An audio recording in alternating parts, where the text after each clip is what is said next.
Dans le village de Kumbisal, niché entre la savane rouge et un fleuve lent comme le temps, vivait un homme respecté de tous, Bala Konaté. Forgeron de père en fils, Bala façonnait le fer comme on façonne une destinée. Ses mains, marquées par le feu, avaient forgé des houes pour les cultivateurs, des bracelets pour les mariages, et même le grand gong du village qui appelait aux assemblées. Bala n'était pas riche, mais il était droit.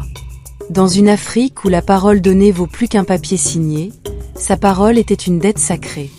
Il vivait avec son fils unique, Sédou, un garçon vif d'esprit, silencieux mais observateur, élevé dans le respect des anciens et l'amour du travail bien fait. La mère de Sédou était morte tôt, et père et fils s'étaient soudés comme deux fibres du même tissu. La nuit du crime. Un soir de saison sèche, alors que la lune était ronde et blanche comme du lait caillé, un événement bouleversa Kumbisal. Le chef du canton, un homme puissant et craint, fut retrouvé mort près du grand baobab sacré. Son corps portait une profonde blessure, faite par un objet en fer. La nouvelle se répandit comme un feu de brousse. Très vite, les regards se tournèrent vers Bala Konaté. C'est un forgeron, qui d'autre travaille le fer ici. On dit qu'il s'était disputé avec le chef à propos des taxes. Les jaloux parlèrent. Les peureux se turent. Les puissants trouvèrent un coupable idéal. Sans véritable enquête, Bala fut arrêté à l'aube, sous les yeux de son fils. On lui lia les mains avec une corde rugueuse. Sédou cria, supplia, mais un soldat le repoussa violemment. « La justice des hommes a parlé », dit le commandant. « Le jugement des hommes. » Le procès fut rapide, trop rapide. Pas de témoins fiables. Pas de preuves solides. Seulement des rumeurs, des silences achetés, et la peur. Le Conseil des Anciens, sous pression des autorités du canton, déclara Bala coupable. La sentence tomba comme un tambour funèbre. Peine de mort. Bala ne cria pas. Il regarda son fils droit dans les yeux et dit calmement. « Mon fils, la vérité est comme un fleuve, on peut la détourner, mais elle finit toujours par retrouver son lit. » Ces mots s'enfoncèrent dans le cœur de Sédou. Le serment du fils. À 16 ans, Sédou devint un homme cette nuit-là.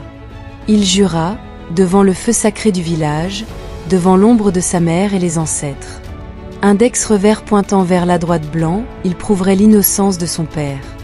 Il quitta le village, car Kumbisal était devenu une terre hostile. Certains le traitaient de « fils de meurtrier ». D'autres évitaient son regard. Sédou marcha de village en village, travaillant comme manœuvre, apprenant à écouter plus qu'à parler. Il comprit vite une chose essentielle de l'Afrique profonde. La vérité ne vit pas dans les tribunaux, mais dans la bouche des hommes. L'enquête dans l'ombre. Pendant des années, Sédou enquêta. Il découvrit que le chef du canton avait de nombreux ennemis. Des commerçants ruinés, un cousin ambitieux, et surtout, un notable puissant, propriétaire de terre, qui convoitait le baobab sacré pour y creuser une mine d'or. Sédou apprit que le soir du crime, ce notable avait été vu non loin du baobab, avec des hommes armés. Mais personne n'osait parler. Alors Sédou fit ce que seuls les patients savent faire. Indice che punta a destra il attendit. Il gagna la confiance d'un vieux griot aveugle, témoin indirect de la scène. Puis celle d'un ancien garde rongé par la culpabilité. Petit à petit, les pièces du puzzle s'assemblèrent. Le tambour de la vérité. Dans la culture de Kumbisal, lorsqu'une injustice menace l'équilibre du monde, on convoque le tambour de la vérité, un rituel ancien que même les puissants redoutent. Sédou revint au village, plus grand, plus ferme, avec des témoins et des preuves.